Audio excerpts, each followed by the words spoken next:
Hello everyone, welcome back to another episode of r/ProRevenge. In today's episode, force me to obtain my own work uniform with no notice after slashing my hours? Really? Accepting exceptions without exception. Won't let me plant sunflowers? Fine. Before we get started, make sure to subscribe so you will never miss a video. So let's get started. Force me to obtain my own work uniform with no notice after slashing my hours? Really? This is nothing compared to the epic stories in this sub, but here you go anyway. My final retail job was at a preppy designer clothing store. When I started working there, we were encouraged to wear the brand to work, although you could also wear plain khakis and a plain polo shirt. Then after a while, the general manager left. The new GM, a vicious, racist, labor law-ignoring psychopath, announces that we all have to switch to uniforms. Khakis or denim only, and a navy blue polo shirt or button-down only. Which would be fine, but the company won't provide them, and the GM from hell waited until 3 days before the deadline to tell us. And at the time, the store was very picked over from a big sale, so there was almost no acceptable stock and all the most common sizes in those styles were gone. About 60 employees, mostly part-timers, were frantically scrambling to find acceptable clothes with almost no notice, at our own expense, and nearly all of us had to look elsewhere. This was a particularly nightmarish prospect for me. I'd had my hours slashed repeatedly, in retaliation for reporting a work injury. The GM was later demoted over it, and another manager was fired, but that's another story. I had no money. After rent and food, I had nothing left at the end of the month, and for the first time ever in my life, had to carry a balance on my credit card just to eat, and I can live on almost nothing. And by this point, that balance was maxed out due to car repairs. To make matters worse, my body is a nightmare to fit. Polos hang on me like tents, and button-ups always gap. Even if I could afford to buy the clothes I was now expected to wear, they weren't going to fit me to brand standards, and I would not have time to take them apart and reconstruct them. I went to the managers and explained that I couldn't afford any more clothes. They'd cut my hours, the GM had deliberately interfered with my job search, like I was going to stay put with her around, my credit card was maxed out, and I had no money left. Could I please get some help? Oh, it can be any brand, just no logo. Maybe you didn't hear me. I can't even afford to go to the Goodwill. True. They blew me off. Again. So you won't help me? Suit yourselves. I called my mom and asked if she still had any of the navy blue cotton fabric left over from a long ago sewing project. I was a fashion design major in art school. I know how to make a shirt that fits me. I already had one pair of handmade jeans, since R&R discontinued my preferred cut. The shirt met the required criteria of having a collar and buttons, but I deliberately did not do a great job. And I know how to do a great job. I didn't have time to make a collar mock-up and adjust the pattern for the best drape. Oh well, the collar's just going to sit funny. I only had enough interfacing for the placket and the under collar. Oh well, the collar already sits kind of funny anyway. I didn't have time to turn the collar points out exactly right. Oh well, they just won't quite match and one of them is just going to stick out a bit. I didn't have time to fix some crooked top stitching. Oh well, the thread matches anyway. I didn't have time to sew functional buttonholes. Oh well, the shirt closes with hidden zippers anyway, so it wouldn't gap. I didn't have the time or money to go to the fabric store for matching buttons and used several very similar ones. Oh well, you'd have to have a very sharp eye to notice. The fabric rolled and creased a bit along the hemline in 3 or 4 places. Oh well, I didn't have time to press it, let alone hand stitch it. The first day the uniform rule was in effect, evil GM got one look at the shirt and her nasty smug smirk evaporated.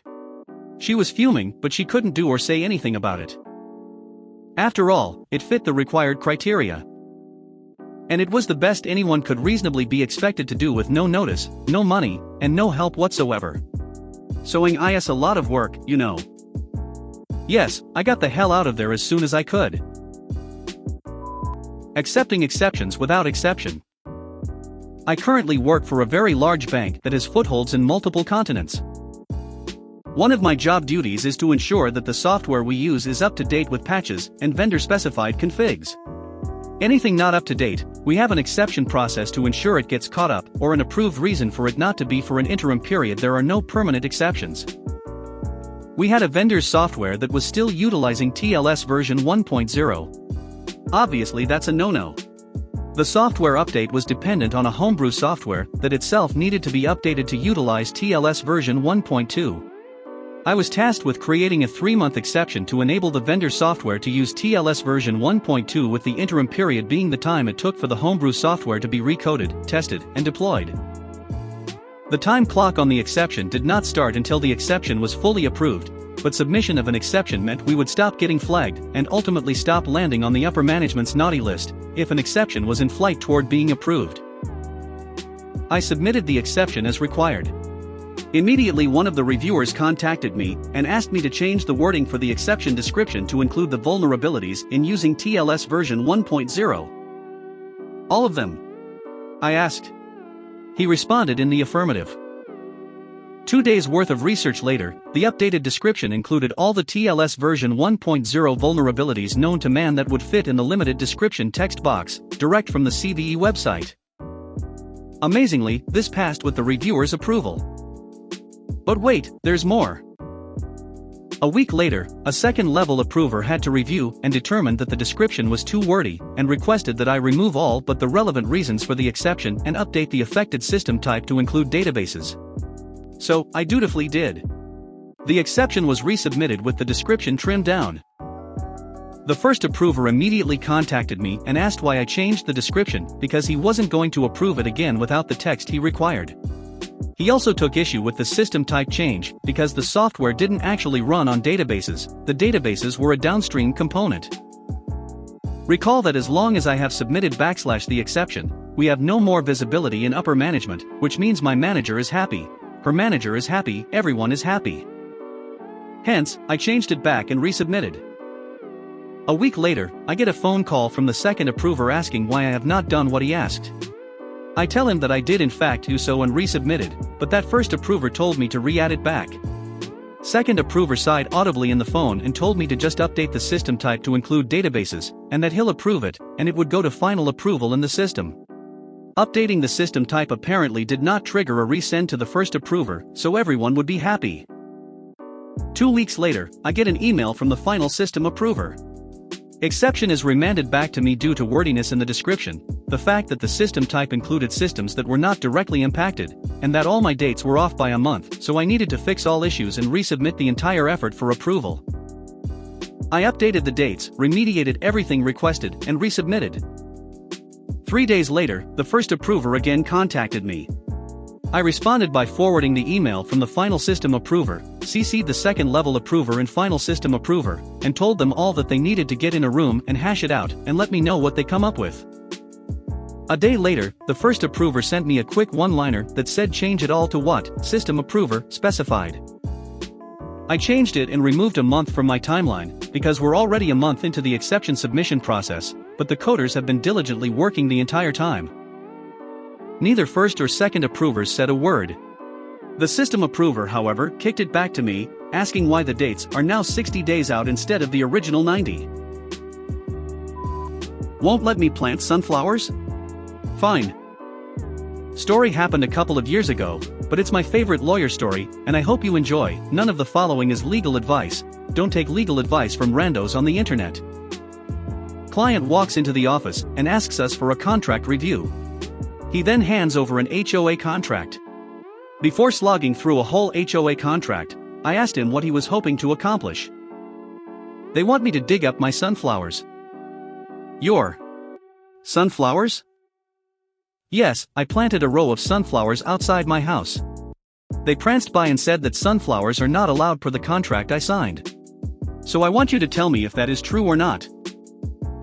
Sir, before anything else I need to tell you that this will likely be an hourly fee bill.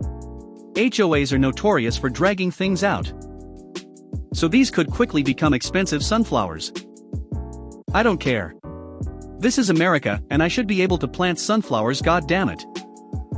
Still thinking he wasn't that serious about sunflowers, I asked for a 3-hour retainer. He immediately pulled out a checkbook and paid for 4 hours. So I buckled down to review the alleged anti-sunflower clause. Just for reference, the sunflowers he wanted to plant were really big, 5 feet, and all along the front of the house. It was a very substantial amount of sunflowers. The contract did indeed contain a clause, with a very thorough list, on which plants were and were not allowed to be planted. The list had just about every plant I could think of, in alphabetical order, think apple, banana, cauliflower, dill. Sunflowers included. Corn was not included, which becomes very important later. Quick legal point: if you write no dogs allowed, it is normally assumed that you are talking about all dogs generally.